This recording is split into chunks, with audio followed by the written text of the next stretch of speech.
So What, a conversational sewing show where we talk about everything sewing. And we do it with me, Stuart from the Wool Patch, and of course, Carol, Master Tailor Couturier. Hey, Carol. Hi, Stuart. Just finished for the day. Yeah, Let's wonderful. Stop and have a chat. What were you doing today in the studio? So today, I'm starting a new range of garments, and I'm using Alcantara or Ultra Suede. Ooh. And I used this a long time ago. I copied some Halston patterns when I was a young girl, just starting to get into sewing, and it was called Ultra Suede, and it's fantastic. It mimics suede, but it's machine washable, and Wow. it's softer, and it doesn't have any of the impurities that normal suede would have. Maybe it has a regular face on it. None of the personality of suede, but it's machine washable. It's easy to handle, doesn't fray, doesn't stretch too much. So, and I'm starting a new series of spring summer lightweight coats. So that's what I was working on today, trying to get the finish right and trying to get the stitch length right. When you're top stitching, trying to get that a pleasant run of stitches. So yeah, maybe next week I'll have something to show. Lovely. What was it called again? The posh name for it? Is Alcantara is how I buy it. It comes from Italy, my supplier. So Alcantara or Ultra Suede. We used to use it on outdoor garments, for elbow patches and sometimes a shooting patch on whatever side. But it's a nice practical alternative to suede. And you're excited because it's a new project. Exactly. Yeah. Every project is a new project. Yeah. I'm getting on with my new project. Look at this. So how far have you got? Let's see. Oh, you're top stitching. Yeah, top stitch. So I pieced it all together. How's that? That is beautiful. Well done. Considering that the button is going to go over most of that, isn't it? Lovely matching. But it kind of it's virtually there, isn't it? Yeah. Yes. And really, very good job. Maligning. There you go. So how did you find that? Did you do it in two halves and then join the two halves together, or how did you build it up? So, like your tutorial, I did a stay stitch on each of my 8 wedges, and then it's sewed 2 together, 2 together, 2 together, 2 together, and then 2 to 4. So you then have a 4 and a 4, and then the half, and then you've got your full piece. Well, and did you find when you put the 4 to the 4, did you find that point, everything met up there? How did that work out? Yeah, it did meet up. It's hard going over that because but I had pressed my seams open. Oh yeah. But it went over it, and as I say, I think if you were really looking at that, I mean, not that we're going to really analyze that, but it's but that's a thing of beauty. That is really. You've got a button over that anyway, haven't you? But I really enjoyed it, and that stay stitch in there not only helped me go up and turn and come back on myself, but I realized how important it was to stop the wool, because I'm holding it a lot, especially when I was doing my top stitching. You kind of pull it, don't you, to try and get that seam flat and open. And you're working on the stretchy part of the cloth, or the grain, the stretchy. So the stay stitch keeps it intact. It keeps its length. So that preparation, that extra work, actually saved time in the long run. So so I'm getting ready to then obviously put that in and then do the waistband and the hat. But it's a wonderful pattern. It's by Sewing Bee Adam James Brooks, and I'll put the link in below. We've talked about him on our last one. It's his pattern because he made it in the Sewing Bee. It was one of their challenges, wasn't it? Yeah, but that's right. you can't find the pattern. There's not a real easy to buy pattern out there in the sewing world. Well, now you can. So if you just click on the link below, you can go to his Etsy page and buy the pattern. And what's so good about the pattern is it comes with that plastic peak in the pattern. So you don't have to go out and try and work out what fabric, you know, plastic is to buy and end up with like half a meter of it. He's done it for you. So it's a wonderful pattern. So that is, what a good thing to do, and it's perfect timing for the season. yeah. And as you say, you don't have to go out and find and spend money on heavyweight interfacing. You've got that. And look at that what fit. A fit. What a fit. Oh, that's going to be a Bobby Dazzler. That's going to be good. Yes. Yeah. If I pull. Oh, how enjoyable is that, huh? Come and get your apples and pears, half price. Stuart, tell me something. On your lining, did you press your lining through as well, the seams? Absolutely, yeah. Yep, okay. Just checking. Checking. Stuart. Yeah, wanted to keep it all proper, like as good as possible. So hopefully that will be finished by the time we do it next week. Very good, very good. Well, it's enjoyable. It's a finicky effort, isn't it? But you take it slow, you do your preparatory work, and then it builds up faster than you think, doesn't it? But what I like about it, which I don't often find with dressmaking, in the quilting and patchwork piecing world you do, but I don't find it as much in dressmaking, is the repetitive nature of it. I got to embed that skill over and over again because you were having to sew two pieces of cheese, the triangles together. You did it once, you then did it another time, and then you did it another time. You really built up that skill. And of course, if you were a bit worried about doing it on the posh Harris tweed, you could do it on your lining first, couldn't you? You could do that. Lining is a bit slippery. Your wool is a lot more forgiving. Yes, that's a very good point. It takes more ease, but I think it's a really good idea if you're trying this for the first time, but that you just pick any fabric and have a practice. Right. So in theory, I've repeated that same action 1, 2, 3, 4, 5, 8 times, and then obviously the 2 to 2 to get a 4. So it was just nice doing the same technique and getting better at it. Sure. And because this project involves 2 different materials and then a third with the bill piece, that there is this other idea that it gets embedded in your hands as well. So you're learning it in your mind, but also in your hands, you're learning how to handle a lining fabric. Yeah. In your hands, you're learning how to handle a heavier wool. So those fabrics are getting embedded. So your hands are going to learn and how to manipulate, how to control different fabrics, aren't they? Absolutely. And I found that's the hardest part about dressmaking is there are so many skills, you know, like with making a shirt, you're never really getting to do the same thing over and over. So you do your placket, but you've only got them twice to do. And then, so sometimes those skills to do, how did I do that? How did I do the button band? How did I do the collar? There are so many separate skills. You're not doing them unless you make loads and loads of shirts to embed that technique. You might not come back to another shirt for weeks, and then you're like, how did I do the placket? So absolutely right.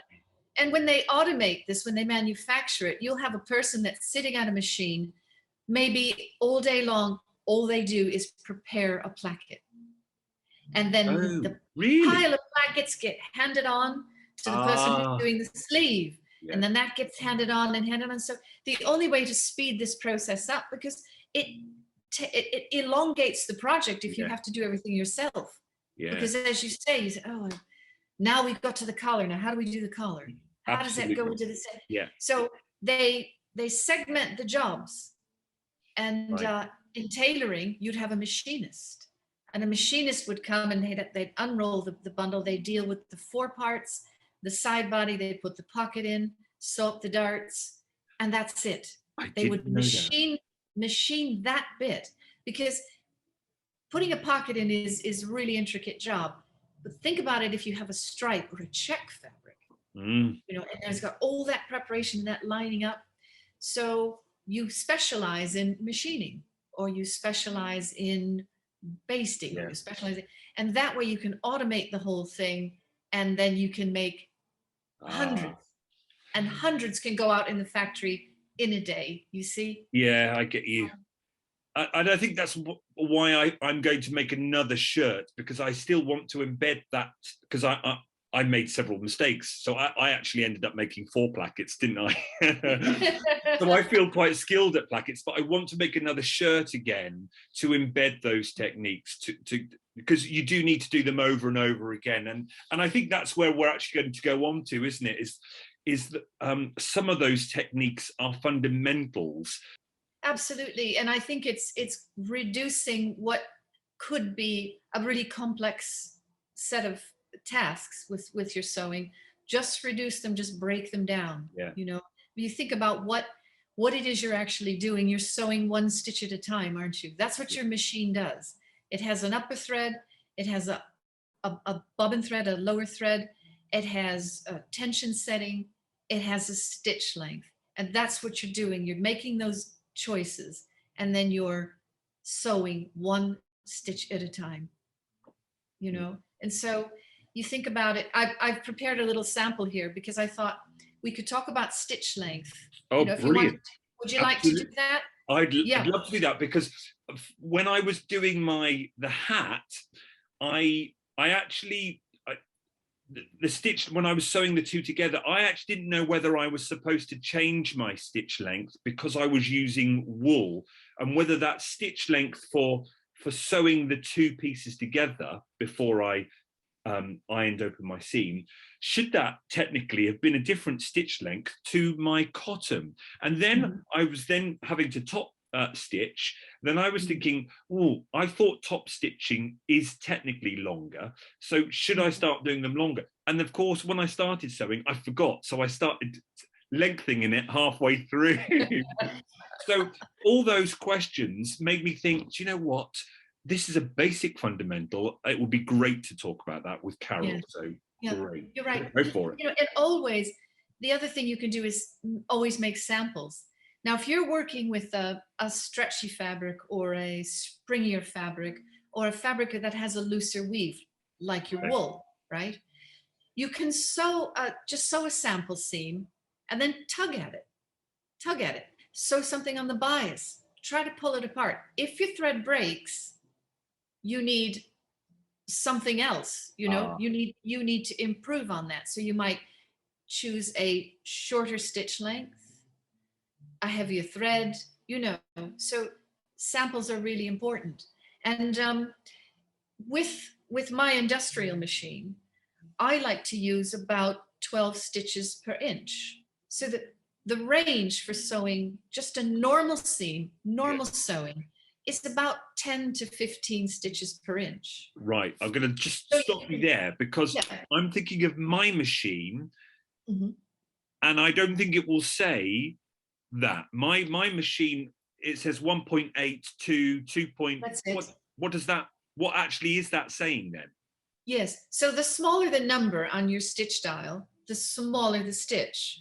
Okay. The higher the number, mine goes up to 4. Yeah. The longer the stitch. So what is that? Is that number actually something? Is it referring to a centimeter, a millimeter? Number of stitches per inch. Oh, I didn't know that. Okay, so if you go to the longest setting, which is a basting stitch, that's going to be between 6 and 9 stitches per inch, depending on your machine. Yeah. So I'm using an industrial. I think my domestic machines, the stitches are a bit longer. Yeah. Just a bit longer. Oh, I see. But my gathering stitch is about 8 stitches per inch. And that is equal to number 4 on the dial of my stitch length. Oh, I see. Right. Got it? Yeah, okay. Yeah. So, and once again, a regular stitch, which you would hem with or sew your seams with, or not top stitching, like as you rightly pointed out, top stitching is a bit longer. 10 to 15 stitches per inch is a regular stitch length. Oh. Now, what do? You sew in a contrasting thread. Yeah. You know, take a piece of calico like I've got here, take a contrasting thread, just sew, and then take your measuring tape and then line it up with your stitches. Can you see that? Here's a, you know, line it up with your stitches and then just count them. Hold just it right closer. Go closer to the screen. Inch. Oh, yes, I see. Yeah. See that? Just line up your measuring tape and then just physically count the stitches. Okay. Sometimes you'll get a project and they'll say, sew X amount of stitches per inch on this particular task. I've seen that. Oh, really? Right. Okay. Yeah. So then, but it, you know, it's more important to know how strong the stitch is going to be on the fabric. And in this case here, can you see that? I've actually got a double line of gathering stitches. Yeah. Is that clear? That is. So is this you're going to pull, are you, on this? Yes. So I'm going to take two of these threads because you've got two of them here and you've got two of them here, right? Oh, yes, because you've got your upper thread and your lower thread. And your lower thread. Yeah. So I'm just going to twist these two together. Yeah. And I'm going to start to pull them. And you've got to be very careful. And when you pull them, keep this hand, just keep it stationary, this hand. And then with this hand, pull against it. Oh, I see. So you're kind of moving the fabric as well.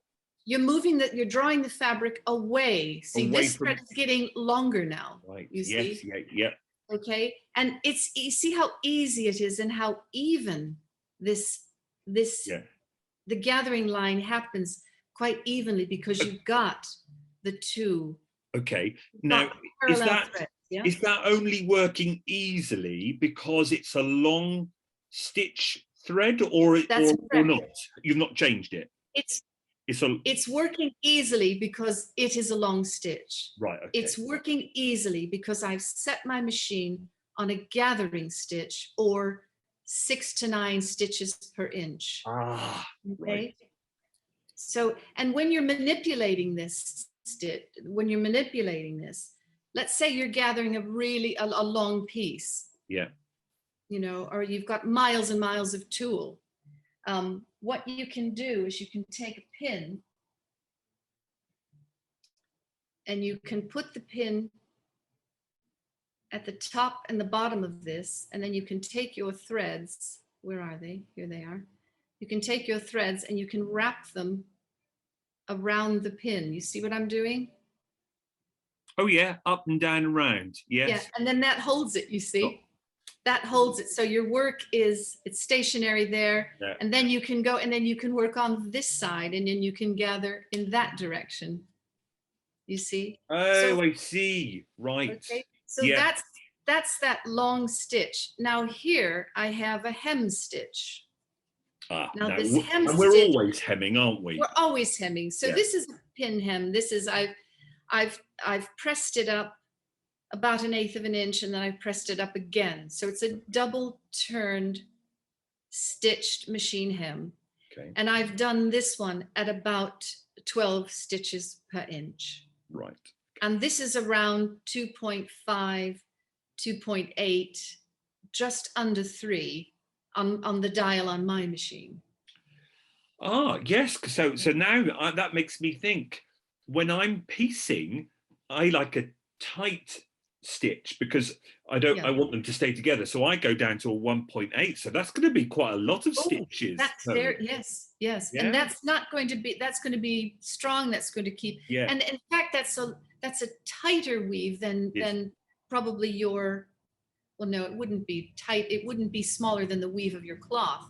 But in some cases, that would be. Close, yes. And you don't want to go wrong then because I'm thinking that. That's it. Then that's the thing. The smaller the stitches, the harder it is going to be to get them out. Yeah. But you can see how this is sturdy. That's not working. It's broke. You see? Right, yeah. It's not strong. Yeah. Against this calico, it's not strong. You just tug at it and it breaks. Yeah. So, and you might try that with your with your wool, Yeah. with your hat on the bias. Just do some test stitches Yeah. and just see if you can break them.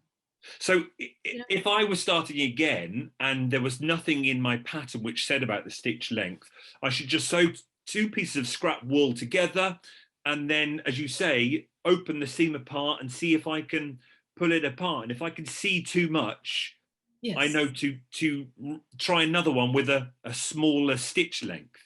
That's correct, Stuart. And you can sew you can sew a small little seam, and then you can press it open. Yeah.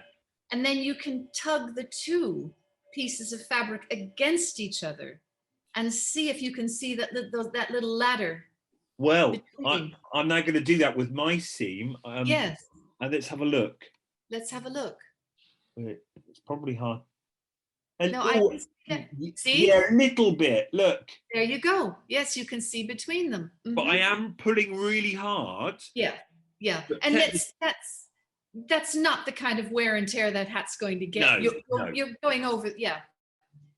But technically, I could have probably gone a bit smaller then, because I think my machine, if I don't touch my stitch length, I think its default setting is 2.5. Yeah. So I could have probably. Do you know how many stitches per inch that is? I don't know, and you'd have to count it. Okay. It will be interesting to see if all machines are the same. Maybe some people out there in viewers, YouTube viewers who are watching, can let us know in the comments, because I don't know whether 2.5 on a FAF machine is the same as 2.5 on your home sewing machine. So I don't know, but well, I suppose I could measure, couldn't I? Have I got a ruler? I could. Yeah.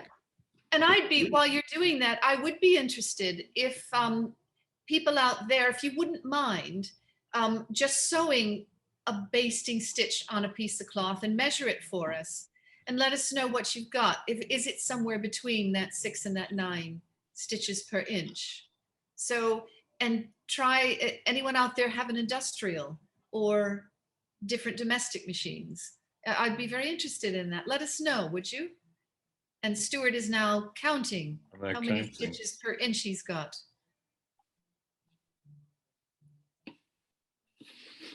And again, this all adds strength to the garment, and then then you've got your thread type. Are you using a cotton thread, a silk thread, or a polyester thread? Polyester thread is you use a longer stitch with a polyester thread, it's going to be stronger than if you're using a cotton thread, isn't it, Stuart?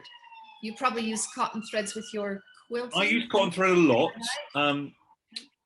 And I think, yeah, that's something you've got to be careful at when you go in to buy your thread. I think you do need to be conscious of whether you're buying cotton or polyester. I use cotton because I work with quilting fabric. We're making quilts, and it's probably going to have a cotton wadding. It's cotton fabric. So it's just probably nicer to use a cotton thread. So it's all kind of natural from that point of view. But also, when you wash your quilt, after you've quilted it, cotton slightly shrinks. So you then get this lovely, that old-fashioned oldie worldy look. Oh, yes. Yes. Tighter, like puckered, but it's not, if you see what I mean. Yeah. It gives it some dimension, doesn't it? Absolutely. Instead of being a flat piece. Yeah. Good word. Right, 1, 2, 3, 4, 5, 6, 7, 8, 9, 10, 11, 12. Yeah. Perfect. Well, that's good. That's right in the middle of that 10 to 15 stitches per inch range for a regular seam, closer to the smaller side. So that's good.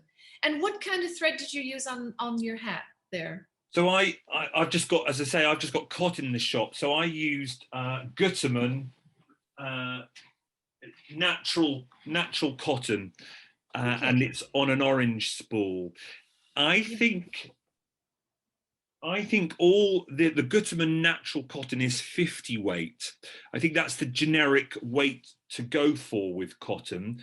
And I think most sewing shops have them all at 50 weights, because technically you can buy cotton thread a 40 weight and at a 28 weight, where it gets thicker and thicker and thicker, according to your needs. Because if you were machine quilting, it's probably not very good to use 50 weight thread. You can do.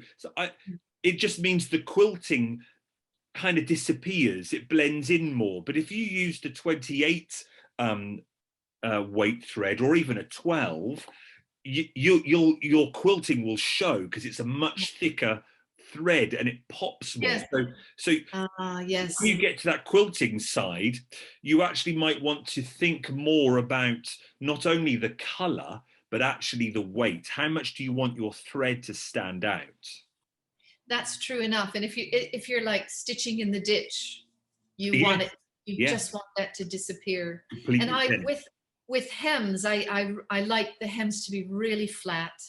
And I like to do some tests on that to make sure that the thread just sinks in. Yeah. And it looks straight. With a thicker thread, it sometimes can just jump a little bit. You know what I mean? Yeah, absolutely. So you're probably on a 50 weight, or even a I don't know what the next one up. You might be able to get an even thinner one, so it really does disappear.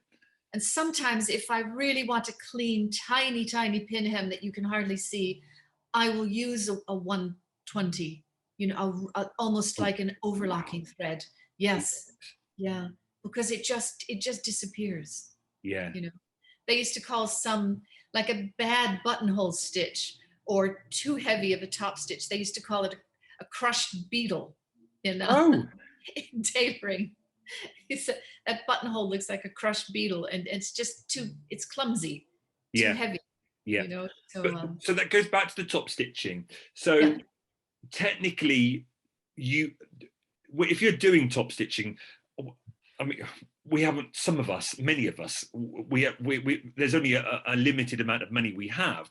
So I use the same thread for top stitching, but I just widen the stitch because it's more decorative. Is that right? That's exactly right. That's what I do. I find top stitching thread too heavy. Oh, so you keep the same one? The same one, absolutely. Or if I really want to, if I'm working on a fine chiffon or gauze or organza, I'll go with the lightest thread I can find. Oh, I see. And in some cases, that's an overlocking thread. But right. You don't see it. It's almost invisible. So really, we don't need to buy a top stitching thread. It's kind of a sales gimmick from that point of view. You don't need to change it. What would you say, though, if you were doing jeans and you want that lovely, that classic orange thread? Would you use the top stitching thread for jeans? Then I would. Yeah. And that's a good point. If you're making dungarees or overalls or jeans, if you're sewing with thick wale corduroy, if you're sewing with heavier suede, then a top stitching thread is going to look better. It's going to sit better on that fabric. But again, it comes down to money, doesn't it? But if you didn't, if they were just going to be jeans that you wore, once on a Saturday, then a normal cotton thread or your polyester thread will do for top stitching. Do just fine. Yeah. Would do just fine. Yeah. And the other thing you can do, Stuart, is you can sew over it a second time. So you can keep the stitch length the same, line up your needle, and put your needle down where the stitch is divided in that hole, and then sew directly over it again. Yeah. So now you've got a top stitch. Yeah. Clever idea. Yes. Tip. You see? Yes. So there you are. So there's a lot to talk about with stitch length. And there's a lot, part of the fundamental of learning your equipment, understanding what it can do, how it works best on different fabrics, what you're happy with. What stitch length are you happy with sewing around a curve, for example? Because if you're going through around a sharp curve and you got a very long stitch, well, it's not going to follow the edge of the fabric, the edge of the finish, is it? It's going to break up. Yeah. It's going to just change directions, and it's going to, not be a smooth curve. Yes. In that case, the smaller the stitch you choose, the smoother the curve you're going to have. So you're learning about your machine, you're learning about how it maneuvers and how it steers around different fabrics. And so it's a, like you say, this is a basic thing it's a root of your sewing. Absolutely. And I know when people talk about sewing, they want to make garments, they want to do this, they do this, but actually these simple things that we ultimately will end up using, we do end up using a lot, but we actually need to think about them more, I think, don't we? Actually, I think so too, not to assume or overlook it. It's something that we should always be thinking about, those fundamentals, how important they are. Definitely. I couldn't agree more. It's because it's at the root of what you're doing, you know, one stitch at a time. And you'll pick up speed, you'll get faster at these things, but when you're learning, I don't think you can go slow enough. You know, and just pay attention, because you're taking in all sorts of information. You're learning all sorts of things about how fabrics behave, about how, you know, you're getting to know your machine. When I have an outworker come in and work with me, they say, I need a minute. I need to get to know how your equipment works. And you can see them, you know, they're testing the press-a-foot. They're looking at the speed control. You know, they're getting to know it. And once you know your machine, it's like it takes over from your own hands. It's amazing. Absolutely, yes. It's like what do they call it? Symbiosis. Symbiosis. That's a good word. That's a good word. Coming back to thread, because it just made me think.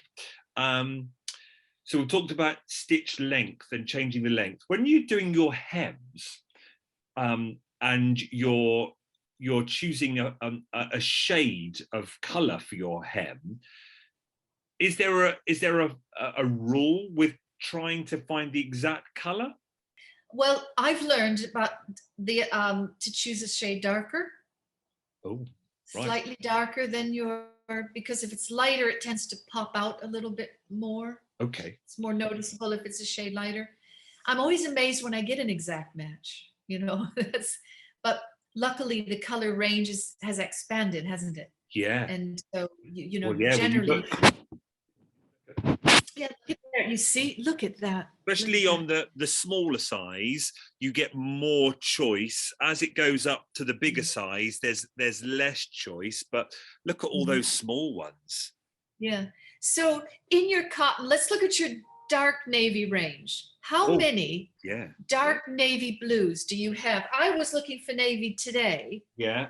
And I did find a Gutermann, but I'm using polyester thread. Okay. So I'm using a poly, and I think there were half a dozen. There were half a dozen different navies. Absolutely. I've got 4. Do you now? Okay. Right, here we go. All right. So I think the camera's going to be rubbish here. That's the lightest. That's the lightest one. Yeah. There you go. Yep. And then, so that's got a bit of grey in it. Yes. You can see there. That's got a bit more. It looks warmer to me. It looks like it's maybe a yellow or blue. And then you've got this one here, which is almost black. Yes. But it's not. Let's lay them like that. Can you see? There you. Oh yes. Okay. Yes. A slate. Yeah. Slate blue. There you are. And that's the lovely thing about it. And I have I have in my shop 1, 2, 3, 4, 5. I have 6 of these combinations. I have 6 of these. Wow. And I separate them. So on the top I've got orange. This happens to be the pink batch. This is the orange batch. But yeah, I've got a half a dozen of these. And you know, you just keep buying threads. Oh, there's one's trying to escape here, trying to get away. I thought there was a different color. I thought there was a red in the pink. It knew it was in the wrong box. It's hopping up. Got quite a collection now, but still, I'll start a project and I'll find I've got to go get a better match than what I have, and then and some of the threads I like. Some of the threads I don't know. it's like I can't gauge if I have enough, so I'll go buy some more because I don't want to be caught short, you know. And there are lots of brands out there. I use good just because it's what I'm used to. I know in the patchwork world, there's what you could use Madeira. There is the Italians are coming in. We were talking about the Italians earlier. Ep4 Thread is it's supposed to be the Rolls Royce of thread in the patchwork world, because they have the different weights on offer as well, and they have like embroidery floss, they have wool floss too. So because they specialize in that, they have a polyester, but not nothing, you know, with all these different threads like Gutten have got. But I think it's a case of finding what you like and the price point as well, isn't it? Because they've all got different price points. Yeah, and I do find that if I go into a supplier, they have that, you know, they're loyal to usually one make of thread. They don't confuse the issue. But have you ever used silk thread? I haven't, no. Now I've top stitched with silk because I do a lot of bridal wear and stage garments, and sometimes a client will say, I'm gonna wear this once, and then I'm gonna have it dyed. I'm gonna turn it into a cocktail dress. So you have to be careful that you don't use polyester thread, which will not take to a new dye. Oh, of course. Yes, if they're going to chuck it in the washing machine in Dylon or something. That's right. That's right. So you have to use a cotton or a silk, and then that way everything will dye. I made that mistake once. I got something and it was white, and I thought, no, white's not working for me. I need this to be darker color, and I just dyed it, and of course it had all this railroad track everywhere, and you know, and it was overlocked as well. So on the inside, all the overlocking stayed white. Well, if you were on the sewing bee, Patrick would have probably had words with you then, wouldn't he? Probably. Speaking of the sewing bee, it's back for a Christmas festive season. Last year they had a Christmas episode and a New Year's episode. It's coming back again, 2 episodes, with a brand new presenter, because Joe has moved on to do something else, and they've got Sarah Pascoe, another comedian, in, and she was actually in the Christmas episode, or the new one of them, last year, and I really enjoyed watching her. She was funny. Every time it cut to her, I liked her bits to camera. So that's something to watch out for over the festive period. Oh, so this Christmas. This Christmas, they've obviously filmed it because they put a post up on Instagram saying that that over the Christmas period there's going to be 2 episodes. So for people in the UK, I don't know whether that gets broadcast to America, but I know some people have these clever things where they can access it. But yes, 2 episodes this Christmas. Oh, fantastic! Well, we're going to miss Joe, because he was, but I like the idea of having a comedian to balance, you know, with Esme and Patrick, because the atmosphere needs to stay light, you know. We have to, you know, laugh at our mistakes and have to keep things light, and I like that influence of having a comedian. Yeah, especially when it gets tense. You need those points. Well, that's been a great episode. Stitch length and threads. What was your go-to length, did you say? Well, 12 stitches per inch for my regular seams, and my neat small pin hems. And as you say, it depends on your fabric though, doesn't it? It does indeed, yes. Maybe we'll talk about needles as well on another episode. And actually, why don't you, our wonderful viewers, as I say, let us know if there are any topics you want us to cover. I know we already have been asked about jersey and knit fabric. We have got that planned. That's coming up soon. That just takes a little bit more research, doesn't it, on our behalf? Well, on your behalf. Yes, and I'm going to have a second camera for that, because I want to demonstrate how to cope with different jersey knits, and how to sew them, you know, evenly, so that you don't end up with a stretched, ripply seam.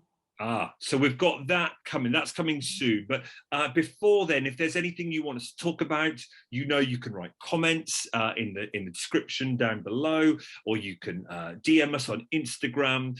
And if there are any other fundamentals you want us to cover, we can. But as I say, there are many experienced people out there as well. Well, there's people who watch. We're all at different levels of ability. You can ask whatever question, and we have the experience here of Carol as a tailor and couturier, and you've got me as a beginner, the inexperienced that will ask those questions as well. So we've got both points covered, haven't we? We do, and I think the people out there are going to be really excited to see your finished hat. And I'll have some new projects coming through, and we'll talk about top stitching and suede. How about that? There you go. Well, been a wonderful episode, and it's great seeing you again. And I hope you enjoyed it at home. As I say, let us know in the comments what you think. Otherwise, we will see you next week. See you all. Bye-bye. Checking in, everybody. See you soon.